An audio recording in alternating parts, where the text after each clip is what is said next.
Right, let's cut live to Rome for a briefing by Sherpa of the G20. Let's listen in.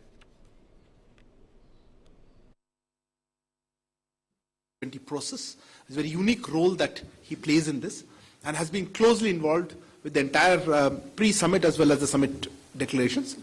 We have the honor of having him here with us to give us a sense of where we are as the summit commences tomorrow, and then perhaps after his opening remarks, sir, we'll take a few questions depending on the time.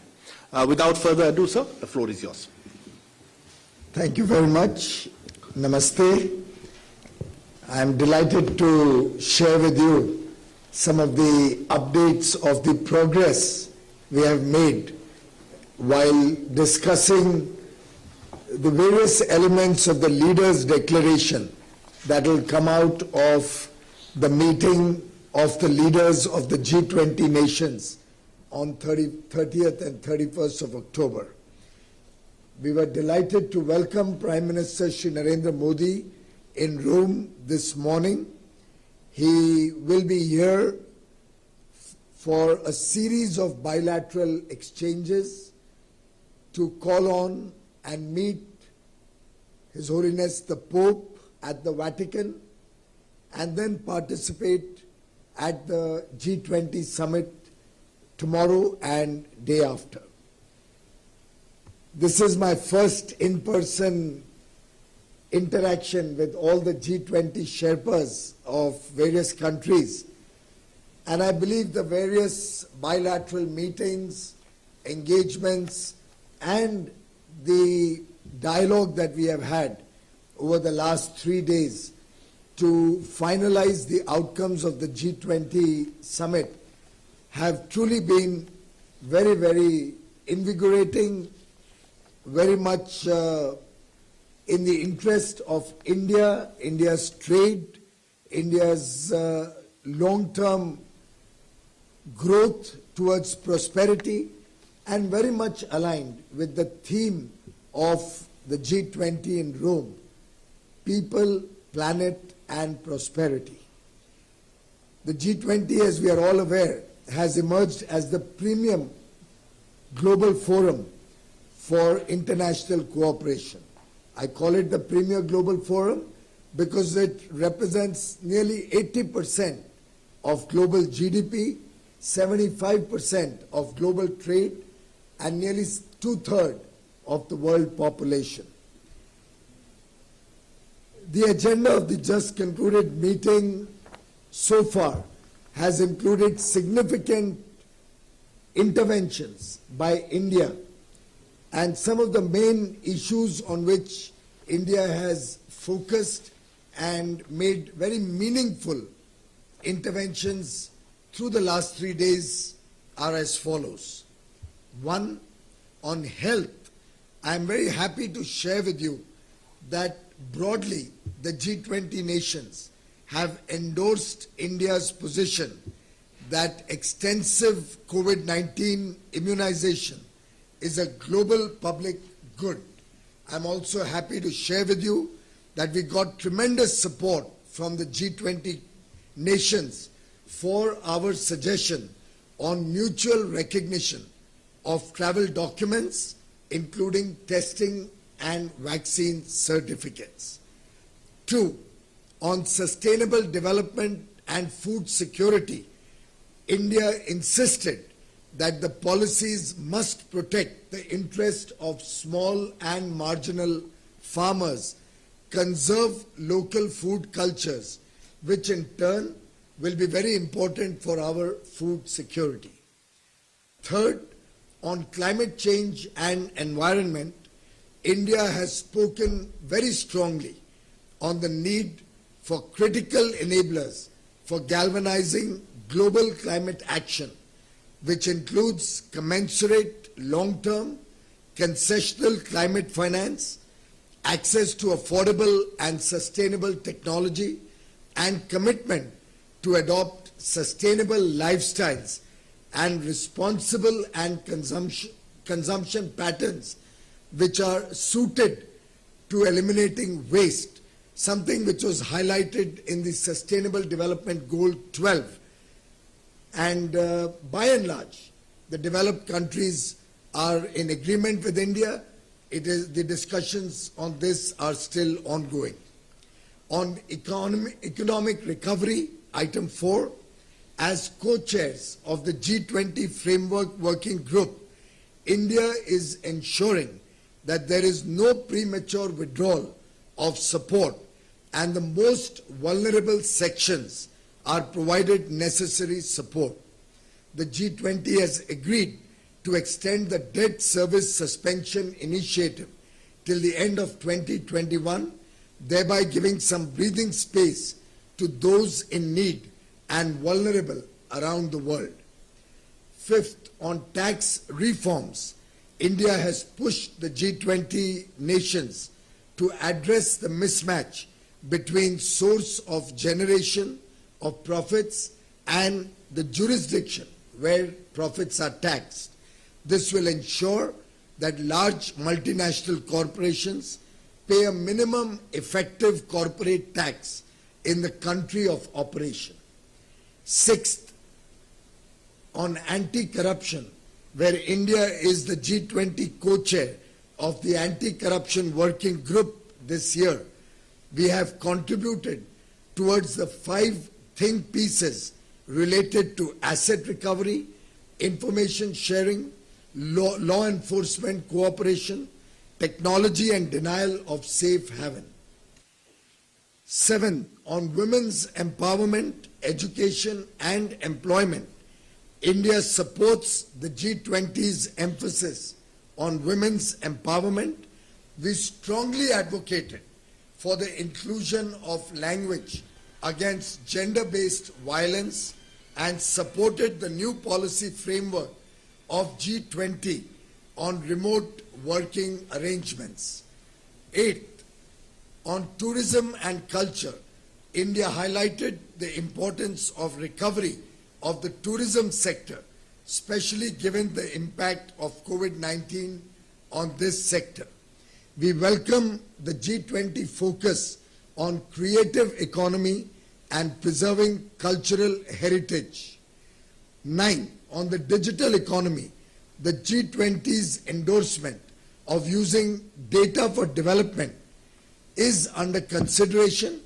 India has strongly pushed for the need for balancing, along with data free flow with trust, a narrative for cross-border data flows and accommodating development imperatives of the developing countries. Ladies and gentlemen, friends, India's voice in the G20 represents the voice of all less developed countries and developing nations. We speak for the low and middle income countries. It was following Prime Minister Shri Narendra Modi's suggestion to the Saudi leadership in 2020 that the G20 convened an extraordinary summit on the COVID-19 situation last year. This year, Italy convened a special summit to leverage the G20's influence in addressing the humanitarian crisis in Afghanistan. India actively participated, and the Honorable Prime Minister Shri Narendra Modi played an important role in building the world's efforts towards a more inclusive government in Afghanistan. The G20 also focused on the respect for human rights and fundamental freedoms, especially the rights of women, children, minorities, and vulnerable people in Afghanistan, according to the principles enshrined in the UN Charter and other relevant international instruments. Friends, India is going to take on the G20 presidency on 1st December 2022 and will be the president and take the chairship of G20 for the year 2023. We will enter the Troika on 1st December 2021 and will play a leadership role on the issues and concerns of the developing countries and emerging market economies in the G20 forum under the leadership and guidance of Prime Minister Shri Narendra Modi. Our efforts in building more consensus and building back the support of all the developed nations towards resilient supply chains and faster recovery of vulnerable economies of low-income and developing countries has been widely appreciated by other G20 members, and we shall continue to represent the voice of the low and middle income countries. Thank you. Thank you very much, sir, for that comprehensive approach. We'll take a few questions now. Okay, just hold on, I'll start off with. Please introduce yourself and the news outlet from which you're asking. Hi, sir. I'm Siddhant from Beyond. My question is on the COVID vaccine. You said that mutual recognition of vaccines has been proposed when it comes to G20 grouping. How many countries in the G20 grouping have supported India? And specifically on Afghanistan, what is India's plan when it comes to the grouping? The Prime Minister has been giving proposals. Can we expect a proposal from the Prime Minister specifically on Afghanistan? Well, as regards the support on COVID vaccines being mutually recognized, by and large there's broad consensus because all the nations wish to restart travel, restart economic activity and bring back normalcy. The pace at which vaccination is increasing, the huge role that India is playing, both in the vaccination plan in India and the role that we are playing and we propose to play in the coming months and years to help the world vaccinate, has been very, very widely welcomed by almost all the G20 nations, and we are working towards an acceptable language to bring that within the G20 framework. Maybe you would like to address the other question on as I said, I think on this one, sir, I think we'll wait for, without prejudging what the Prime Minister would do, and I think anyway, let's focus on the G20, which Sir has said, and we'll come back to this in further briefing. Pranay, please. Sir, Pranay Upadhyay, ABP News से आपने कहा कि जो India का stand था उसमें support मिला है. जो ट्रिप्स वेवर की बात थी, क्या उस बारे में भी कोई बात हुई है जो इंडिया का इनिशिएटिव था? और एक चीज सवाल और था सर मेरा कि इकोनॉमिक रिकवरी के लिए टेररिज्म एक इंपॉर्टेंट इशू है जिसको भारत उठाता रहा है. क्या उस एस्पेक्ट पर भी G20 के डिक्लेरेशन के अंदर कोई एस्पेक्ट चर्चा में आया हो? क्या हम एक्सपेक्ट कर सकते हैं? बहुत अच्छी बातें आपने पूछी. जहां तक ट्रिप्स वेवर का सवाल है, इसके बारे में साउथ अफ्रीका और भारत ने कुछ प्रपोजल्स विश्व के समक्ष रखे हैं. उसके संबंध में अधिकांश देशों ने समर्थन भी दिया है.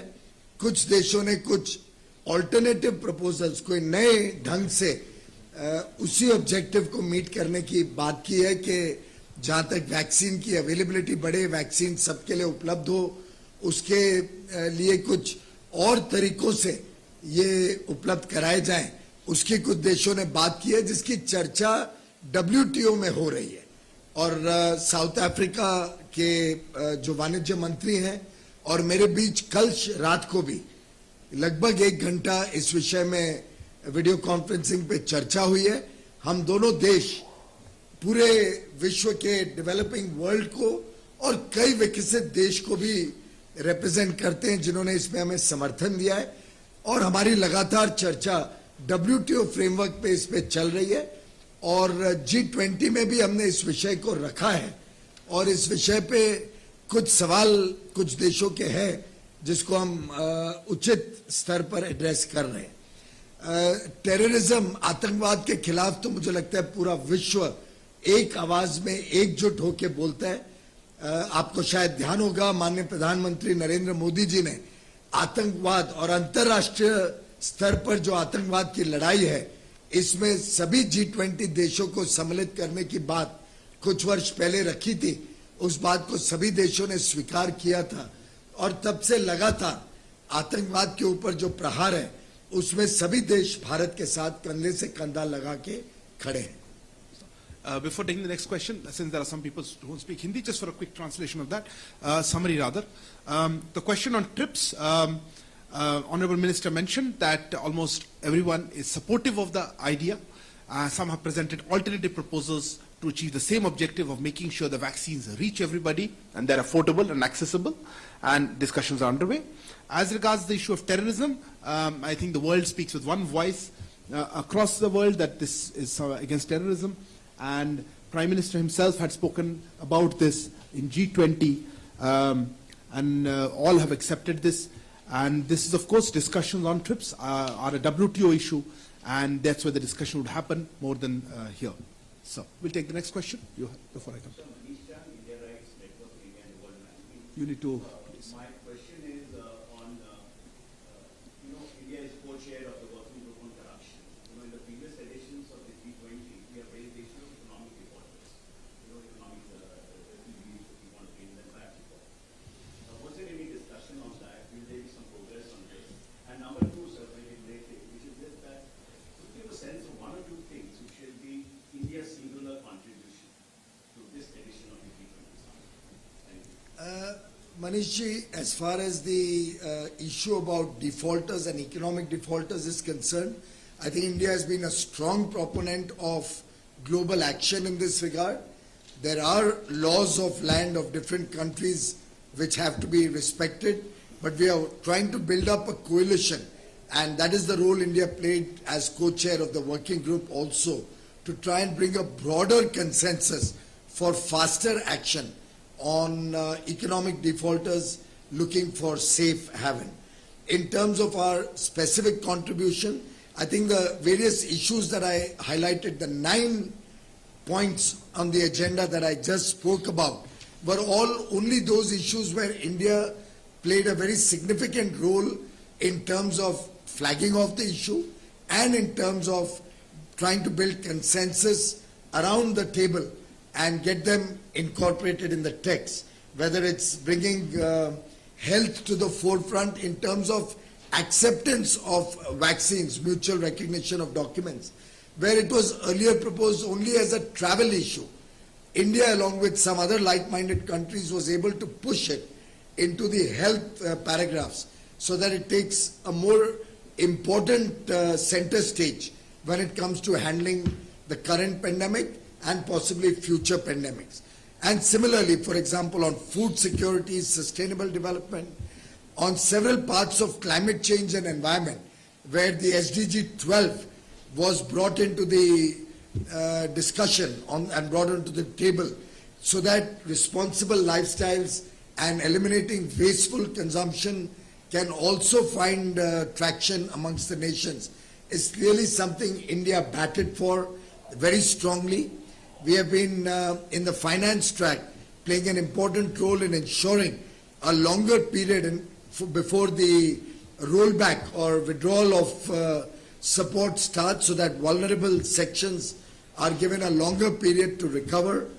On tax reforms, I think many of you are aware, India was one of the most important voices, and Prime Minister Modi over the years has been consistently focusing on a minimum global tax, so that people who find safe haven and avoid paying tax in any jurisdiction also come within the ambit of taxation. On women's empowerment, while it was an issue which obviously had very, very broad consensus, India also helped in preparing the language and the framework which was acceptable to all sections. So there were certain divergent views, but we helped coalesce all of them to bring in acceptable language. Similarly, on our food cultures, on food security, on several issues, we have been able to bring to the fore the world's attention. Thank you. Ilya.